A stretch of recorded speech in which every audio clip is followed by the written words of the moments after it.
Go. Welcome back to Sports Ramble, the podcast where we just ramble about sports shit. Tonight we got Mr. Thomas Minshew, your guy, Big D, and over there, as always, the host, Corbin Rush. We do what we can. We're working the night shift tonight, so we're missing Nate and Joe. But I think we're gonna be all right without them. But we miss them dearly. So to start this podcast off, we're not gonna beat around the bush. Everybody knows what we want to talk about. Everybody, like, the biggest story in college football. Everybody wants to talk about it. Everybody wants to hear people talk about it. I mean, everybody is talking about it. Everybody is talking about it. Oh, all right. Let's just get into it. Alabama. No, I'm just playing. Colorado does the thing on Saturday, gets the job done. The hype is real. Deion's here. They're here. Travis Hunter is here. Shedeur Sanders is here. Dylan Edwards, Jimmy Horn Jr. I don't even know a single player on their offensive line, but does it matter with those skills positions? I don't know. Listen. Okay, I'm going to go I can't. We got to break this up because there's so much I want to talk about with Colorado. So much to unpack. Yeah, it's just. So first off, what do they have? Start with Shedeur. Start with Shedeur. Okay, I was gonna go back even further, just bringing the rock, but we'll buy that's a dead horse, beating that dead horse. So we don't need to talk about the fact that they brought in 86 new transfers and somehow made it all work against a top 25 team. We're gonna get into that. So Shedeur Sanders, right now he should be the Heisman leader, in my opinion. He has had the best college football performance this season by far. Right now, he is the best quarterback in the NCAA, just based on his one performance. Granted, there's a lot more to see, but this guy, I didn't know much about him besides him coming from Jackson State and being he was a dude there. But he's Prime's kid. He's Prime's kid, and Jackson State's not Division I single A, FCS. Right. So I don't really know what he did. He came in his first FBS game and he broke the school record. He threw for 510 yards. Buried Joe Klatt's records. Buried it. Put him in the coffin. I don't even know how to describe what we saw from Colorado. Like I'm still like I've had a week of competent football. Yeah, I've had a week to digest all the sports analysts and all the broadcasters, everybody talking about what Colorado did, and it's still just like it's just insane what happened. So we'll just talk about we're talking about Shedeur, but let's just put this into perspective. He was 38 of 47. Yep. For 510 yards and 4 touchdowns, was it? 4 touchdowns, yeah. That's absurd. That's absurd. In your first FBS start. His first FBS start with a whole new cast of wide receivers except for Travis Hunter, a brand new offensive coordinator. If they would have played Jackson State. That's what I'm saying. And he comes in with a brand new offensive coordinator. He comes in with a brand new cast of receivers besides Travis Hunter. He has a brand new offensive line that, for the most part, honestly, they gave him time. That it was I think 35 pass attempts. He was clean, which means there's only 13 pass attempts where he was under pressure. And he was 30 of 35 in those pass attempts, by the way. So when the pocket was clean, this guy is surgical. I think we just saw another potential first-round quarterback. This might be one of the strongest quarterback draft classes of all time. But I feel like that's just to segue back to Shedeur Sanders. I'm just the guy was incredible. I mean, absolutely incredible. Accurate. Coach Prime was on time. Yeah. I mean, he was accurate. He was on time with every throw. He didn't shy away from the moment. The third and 16 that he hit Travis Hunter gave him great ball. Then there was the 4th and 2 where he threw it to Dylan Edwards on the little swing pass out left, scored the go-ahead touchdown. That boy has wheels. That boy can fly. Dude, Colorado, I almost said Alabama because I'm just blown away. But Colorado, dude, there's speed all over the field. Don't get carried away. I know. I'm on the hype train, but I am all aboard. Put me in first. I'm on the train, right? I'm on the board. I want to see the Buffaloes. I want to see them do something great this season. I'm driving the hype train, buddy. I want to try and derail this thing before you even leave the station. I'm trying to derail this with some gun. You really think TCU should have been ranked? Period. They should have been ranked based on what they did last season. Okay, so we're transitioning. There's nothing y'all No, want to say about No, Shedeur real let's quick be before we derailing this hype train. before That's a we good move point. on. No, hold on, because you just said something really interesting there. They should have been ranked based on what they did last season, or was this just the truth? TCU did not deserve to be there last year. No, They TCU deserve it. deserved to be there. They won Listen, multiple games by Chewy cannot less than a score, Yeah, and they got blown out in the national championship. They were the team of they destiny. did beat They Michigan though. They deserve to be there. Yeah, they beat Michigan, who beat a Ohio destiny State. Run. It's a destiny run. Yeah, but dude, I mean the emotion they outplayed their emotions last season. They also lost several starters to the NFL. So like, and they lost 31 players total. Like, yeah, they lost a lot of players. But so realistically, should they have been ranked? I'm not trying to take whatever. anything away from what Colorado did, but should they have been ranked? What are you saying, Chewy? I don't know. I guess kind of going back to that. I mean, okay, yeah, TCU lost whatever plus whatever went to the NFL. Colorado brought in 87. You don't quote unquote mesh that well straight off the bat and then blow out a ranked team.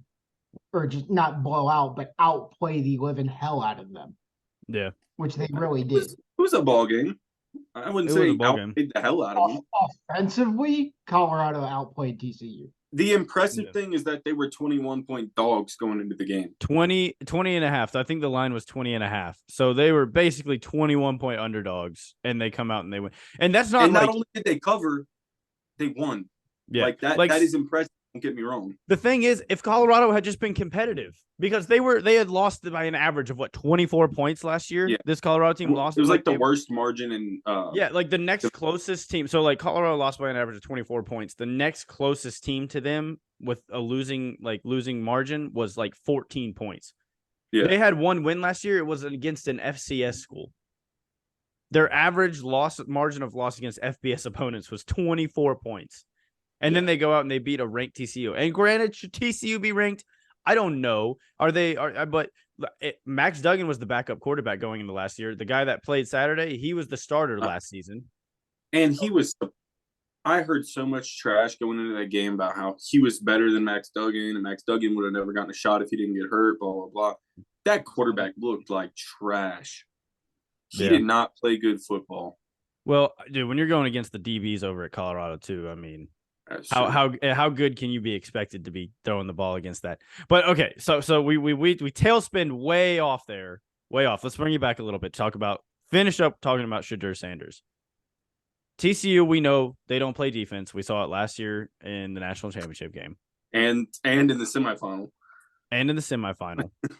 So we know they don't play defense. But the thing is, you cannot play defense, and you still don't have a good enough offense to score points. You know what I'm saying? Like, you still have to, even if you're playing against a bad defense, you have to be able to go put those points up. You know what I mean? You know what I'm saying? Like, you have to take advantage of the bad defense. And Colorado did it every step of the way. And Shedeur is just, you can tell that guy. There was a breakdown I was watching. He got the ball out within like 1.9, less than 2 seconds several times. He knows what he's looking at. You can tell this guy watches film. You can tell this guy understands the game. Like, Shedeur the right play. Yeah, every it reads on time, accurate. Dude, his deep ball. Remember that deep ball he threw? Like, I think it was in the first half. He threw that deep ball on the right side. His receiver ran the route poorly because you're supposed to break that in to give about 5 yard separation on the sideline so you can lean to there. The receiver got pushed out on his route. And so Shedeur has about a 2 yard window, about 45 yards down the field to drop the ball in. And I mean, he dropped it in the bucket, in the dude's hands. And dude dropped it. No, he caught it. That was the one he caught. Oh, that was the one he caught. I thought you were talking about Travis Hunter. Travis Hunter dropped the one in the end zone. He threw 3 balls in the first half, deep balls. Yeah. That hit the receivers in the hands, and they just didn't bring it in. Yeah, no, there was the one on the sideline where he threw it, and the receiver actually did bring it in. I mean, you just couldn't have thrown it any better than that. Yeah. But yeah, no, Shedeur, elite Pac-12. Wow, quarterback play in the Pac-12. They have 5 of the 5 best quarterbacks in college football right now. No, we'll break it down. But so that's Shedeur Sanders blew me away. Impressive. Not as much as the next guy we're going to talk about, but Shedeur Sanders absolutely blew me away. Is there anything else you guys want to say about Shedeur? Nah, real quick, just rip it over there. Rip what? Rip it to, yeah. Rip to the next guy? Yeah. Probably who should be the Heisman favorite. No, I think probably Shedeur is the Heisman as of right now. As of right now, Shedeur's the Heisman, but if we're being honest, this guy's the best player in college football. After 1 week, he is the best player in college football. Non-quarterback, You're putting him for above sure. Caleb Williams? Buddy, Caleb Williams can't do what Travis Hunter went out and did. In case anybody didn't know, we're talking about Travis Hunter, the guy who played 187 out of like 200. He played 187 out of 130 snaps. It was incredible. He was playing plays that weren't even happening. No, but seriously, this guy's playing, again, his first game at the Division I FBS level in 100-degree heat coming from Colorado. It was 140 degrees on that turf.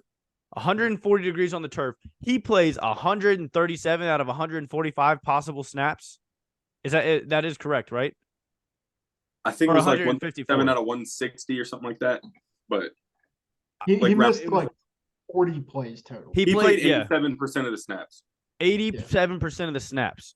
So that means he was playing offense, defense. And when I say he was playing offense, he was not just running little screen routes the entire time. This guy was catching deep balls. He was routing people up. 115 snaps in, he gets about 6 yards of separation on a 3rd and 16, rolls to the ground, catches the pass. I mean, I don't even know. Like, I have in my lifetime, I have never seen a player do what Travis Hunter did on Saturday. Never. In my lifetime. Sustainable. I don't think it's sustainable, but I hope I don't either. Good football. Yeah. I hope it is as well. But so again, he plays 87% of the snaps on Saturday in his first FBS game in 140-degree heat. This guy's a dog. So not only does he do that, and he had 11 catches for 119 yards, I believe. Yep. A pick. And a pick. That's what I was going to get there. He had a pick. He was the second interception, a block punt. Let's see, 11 for 119, average 10.5, as long as a 43. He also did, what else did he do? Let's see. 3 tackles, 1 solo, 2 assists, 1 interception, 1 punt block, and 1 tackle for a loss. And Travis Hunter, one of those tackles might have saved the game for Colorado late in, what was that, the fourth quarter? Fourth, yeah. Fourth. So, again, he does all this on offense, right? And he's arguably the best receiver on the field that day. He dropped... Yeah, besides Dylan Edwards. Well, Jimmy Horn Jr. was playing out of his mind too. But again, Shedeur had like 5 guys over 100 yards. It was something like four guys over 100 yards. It's just crazy. Anyways, but Travis Hunter drops 2 passes at the beginning of the game, and I'm like, this is like, he probably, he's getting open. Like, he's obviously routing these guys up, but like we had a couple drops, so I'm like, and like, great, would have been amazing catches if he made them, but like, he falls on his stomach. Like, he falls on his stomach and knocks the ball out. Well, later on in the game, 100 snaps in, he made an adjustment, and he starts catching the ball and rolling to his side. Incredible to be aware enough at that mental state. I mean, the mental toughness you have to go through that. Unreal. In 140 degrees. In 140 degrees. And as Chu said, the interception, everybody, like, that, the interception is insane. So, well, again, I watched Joel Klatt break it down, right? He does the film breakdown. When you watch Travis Hunter in this play, he is in man coverage. This running back, and Joel said it on Saturday, 100 out of 100 times, that running back is open in the flats for the touchdown. Travis Hunter he was open when he threw the ball. He was open when he threw the ball. Travis Hunter peels off of his man. They're not playing zone. And again, that we'll get to that in a second too. They're not playing zone. Colorado is not playing zone. They're playing man-to-man. They think their DBs are better than your wide receivers. He peels off of his man, makes a diving leap to prevent TCU from scoring in that moment after just track, because that was the same drive that TCU's running back broke it for like 75-yard run. And Travis Hunter was the one who chased him down. Again, this is the fourth quarter, so he's 100, 110, 112 snaps into the game, chases the running back down on a 75-yard run. 5 plays later, I don't know how many plays later it is, he makes a diving interception to prevent TCU from scoring on that drive. I think that saves the game for Colorado. Even though I don't think they scored points after that drive, on the next drive, it still prevented TCU from getting points on the board. And I mean, when I say like, and again, the pick that he made, if you watch him, pulls off the route, incredible. Jumps a wide open pass that as a quarterback you throw 10 out of 10 times. Makes a diving catch, rolls onto his back to make sure that he doesn't hit the ground and the ball pops out. The awareness, the ability, like the mental toughness. I don't even know what else to say about this dude. Running, diving, making plays like that. 112 snaps into the game that he's played in 140-degree heat. Incredible. I don't know what else to say about it. You guys got to talk now. You won't see it again, though. You think that was first and last time? First and last. You won't have it. You'll see him play good football. We can see that. He's not going to play at that level. He won't play at that level, period. Point blank, period. I don't know, man. The way Prime talks about this guy, I think he's here to Let's stay. talk about now. Let's pivot a little bit here. Let's talk about the most bet on sporting event of all time as of Tuesday evening. What would that be, Dennis? Colorado versus Nebraska this week. What's your take on this game? Let you go first. Yeah, Chew, who you got? You're our spread guy. I'm taking I'm gonna take Colorado, especially after last week. Even with currently right now, ESPN has Nebraska at 58.7%. What's the spread? We have Is it still 3? It was 3.5 earlier. Let's see. It is 3 now. Colorado. Caesar's got Colorado at -3. Over under is 59. I'm not going to get them to 59, but I'm going to put Colorado up 2 touchdowns at the end. I like Corbin, it. You like it? Well, me and Dennis talked about this recently. You like that, Corbin? You like that? I actually love that. I actually think it's going to be more. I think Colorado wins by 4 touchdowns. I think Nebraska pulls up into Boulder. They can't breathe that air. They get dizzy. And the next thing they know, Travis Hunter's got 3 honey on his head, got 4 touchdowns. Shedeur Sanders throwing for 1,800 yards in one game. Shatters every instant. No, okay, that's a little excessive. But I think Shedeur easily throws 3 bills, possibility of 4 bills. I think Travis Hunter has a touchdown this game, probably a pick or 2, because Nebraska's offense looked anemic against Minnesota. And granted, Minnesota's defense is a lot better than Colorado's defense, especially up front. But I don't know. I think Colorado wins this handedly. Now, Dennis, let's pump the brakes on this a little bit. Let's pump the brakes. All right, I'm gonna bring out 2 things that we've talked about already. All right, the first one being, should TCU have been ranked like that? No, they're fucking Big 12 school. Not that high. They should not have been ranked. That high. They went to the national championship the year before. Ranked. It's like, look at the team that's constructed. They shouldn't have been ranked. And they were still 21-point dogs. And you're gonna ride them by multiple touchdowns against Nebraska. 3.5. What's one of the first things you said when we hopped on here? What's one of the first things you said? You're like naming off all these guys for Colorado, and then you're like, well, except the offensive line, I don't really know any of them. I don't know any of their names. It's called foreshadowing, Dennis. It's called foreshadowing. We're going to their funeral. We're gonna watch their funeral live this weekend, boy. You're gonna know their names. Who? Nebraska plays Big Ten defense. They got the hog mollies, the corn-fed boys up front. Colorado is not going to be able to hang, baby. Someone mentioned to me, and I love this. It's perfect. Nebraska might set the school record for rushing against Colorado this weekend. Yeah, they're not going to be able to hang. But can they cover Travis Hunter, Dylan Edwards, and at the point of attack, they're going to win 10 out of 10 snaps. It's going to be a bloodbath. I got Nebraska by 10. By 10?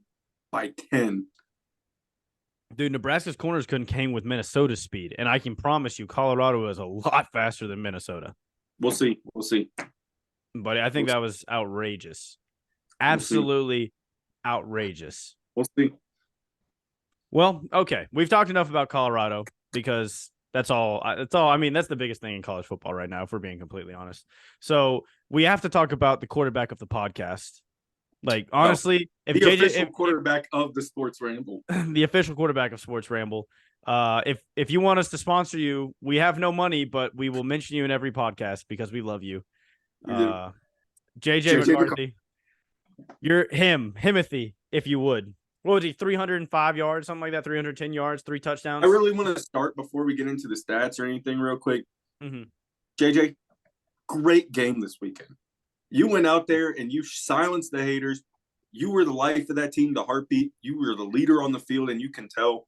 JJ, we love you. We stand with you, JJ. We stand with JJ McCarthy. He is the Ferrari that Michigan has been waiting for. It is. He is. Well, who is the McNamara? Cade? Cade McNamara. Before that, it was Shea Patterson. Yeah, you guys were all right. You were mid at best. Running like the wing tee and Big Ten. You know, those were those were Honda Civics, buddy. They could hand the ball off. Here again. Let's not get ahead of ourselves. They played Navy. Oh, that's a good school. A lot of good careers come out of Navy. Whatever. It's very academically rigorous college. It's about as impressive if they went in there and played freaking Maryland on their first game. Whoa! If you compare that, if you compare that, what? Maryland is one of the best teams in the Big Ten this year. Where's Maryland is dangerous. If you're saying Michigan handled Navy as bad as they would handle Maryland, then everybody needs to be terrified of Michigan. Michigan's the scariest team in college football. No. If they did that to Maryland, or they played, whatever. They played who? They played ECU, not Navy. I was about to say, I was going to say, why are we Navy? We're just letting Mitchell.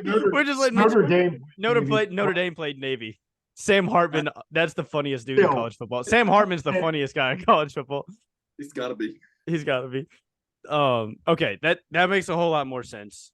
ECU, hey, that's a solid group. ECU is a solid program. Yeah, it's a solid group of 5 school, man. Like 8 years ago, they were ranked. She's talking about this the same way Joe was. Oh yeah, well, James, you could have beat ECU by 30. No, you really couldn't have. No, you really couldn't. Like ECU, okay, with the exception of last year, they are competitive.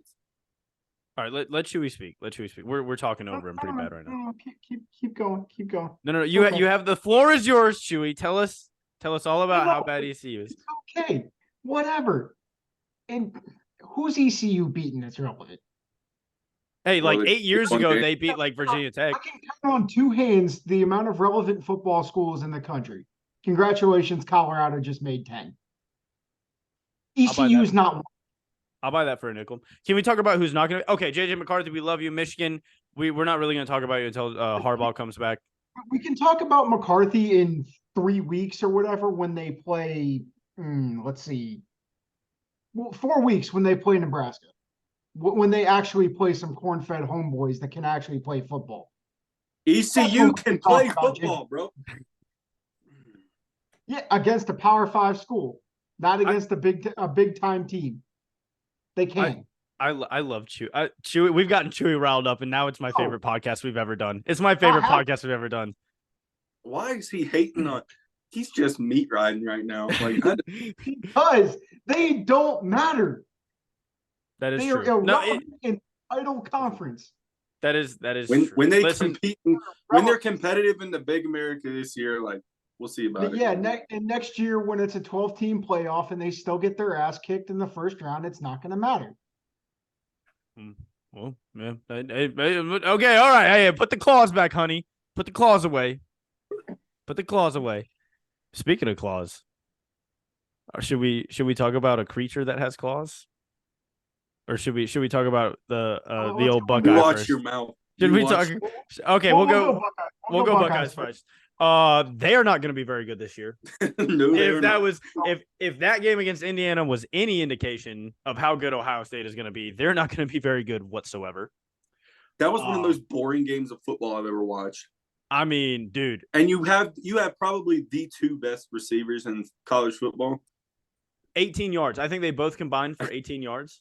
Well, they one had 16, one had 18, I think. Yeah, so they I meant collectively. They collectively both individually. And there we go. I'd get there eventually. They both individually had 18 yards. Yeah, that's embarrassing. Marvin Harrison Jr., we're hailing him as the the best non-quarterback player in college football coming into the season, and Travis Hunter has dominantly taken over that spot. So, Kyle McCord, not very good. Anemic.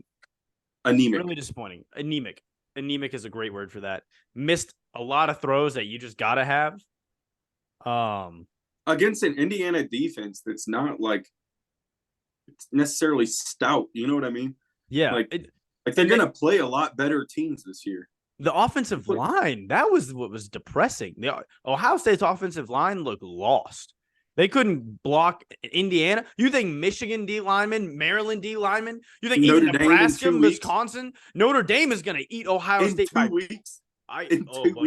Buddy, Notre Dame by 50 against Sam Hartman is going to have a field day.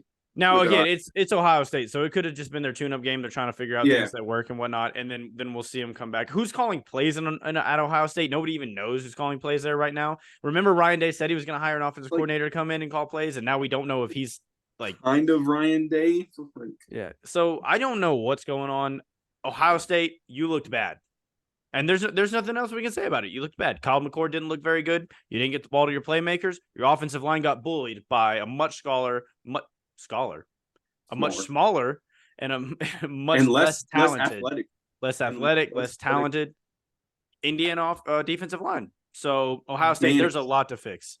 There's a lot to fix. Football. And there's going to be some big issues around that place if they don't turn it around in the next 2 weeks. Yeah, Chewy is he's an Ohio State fan whenever they win. Chewy, you're an Ohio State fan part of the year. What did you think about Ohio State in that game? I didn't get a chance to see a whole lot of that one because I was at work. But I mean, 23-3 against Indiana, really not impressive. Not impressive. At Indiana too. The thing is, like, Buckeyes fans are like, it was at Indiana in conference rival. It's like Indiana hasn't been relevant in football since Michael Penix Jr. left, and that was only for like 30 seconds. Yeah, that was for like 2 drives. Basketball. And that was in the 80s. And Indiana hasn't been relevant in basketball for a while either. So how much time we got left, Corey? We got about 7 minutes. Right. So I want to rip through some other games. Yeah. I think we need to talk about one that happened Sunday night. Ooh, man, what a mollywhopping that was. Dennis, you want to? No, you think USL, baby? This one. So actually, that looks more like a TEN for Big Ten, even though it was the ACC that won. But dude, that was a thwacking. We're not going to harbor on this because Dennis is he's going through it right now. I do want to rant a little bit about this. I want to ramble, if you will. Okay, I'll give you 30 seconds. Start now. Go. All right. First question is Mr. Kelly, Coach Kelly, however you prefer to be called. What the hell are you thinking? You have the best edge rusher in the country, and you play him in coverage 97% of the snaps. People have to game plan against that guy. And you schemed yourself out of that game by refusing to send him.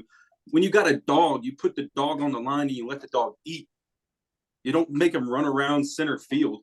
And why do you keep calling zone defense against Florida State? It's the same thing I said last year, damn it. Run man defense. You have the athletes to cover up. Don't have them second. Buddy, Keon Coleman ate that. This is still the first half.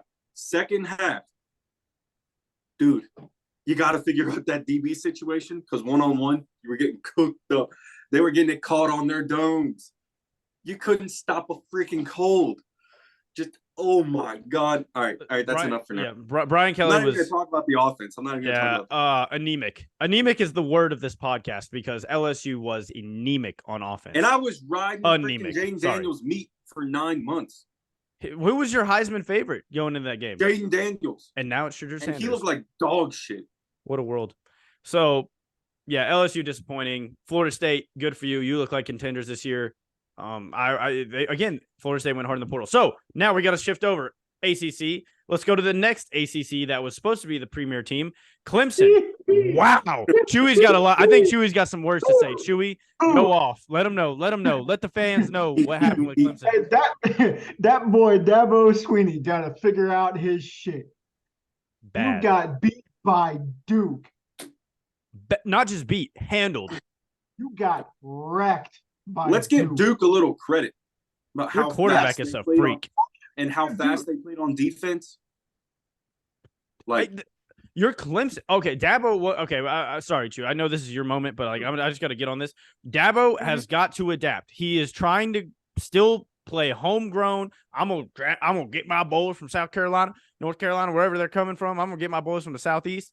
And brother Dabo, you have got to get in the transfer portal. You have got to get into NIL because right now you are behind, and college football is passing you up. Nick Saban adapted.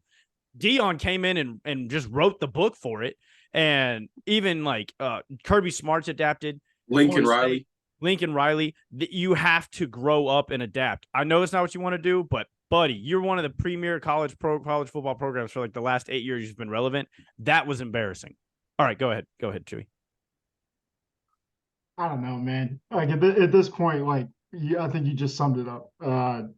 They need to figure this shit out. You can't go from having quarterbacks like Deshaun Watson and, the relevant quarterbacks that they've had for the last 6 years to Cade Klubnik. Yeah, Cade I think Klubnik. I'm saying that right. Yeah. Who went 27 of 43 for 209 and a touchdown. I And you do. got, in case you missed that. Figure your shit out. Go to the transfer portal. Go find somebody that doesn't suck. Maybe get yourself some actual like relevant players. Good for you, Duke. You knocked it off. I wish Joe was here because I'd really like to chime in about Clemson being 500. They're on a great start for my prediction for the year. That's all I've got.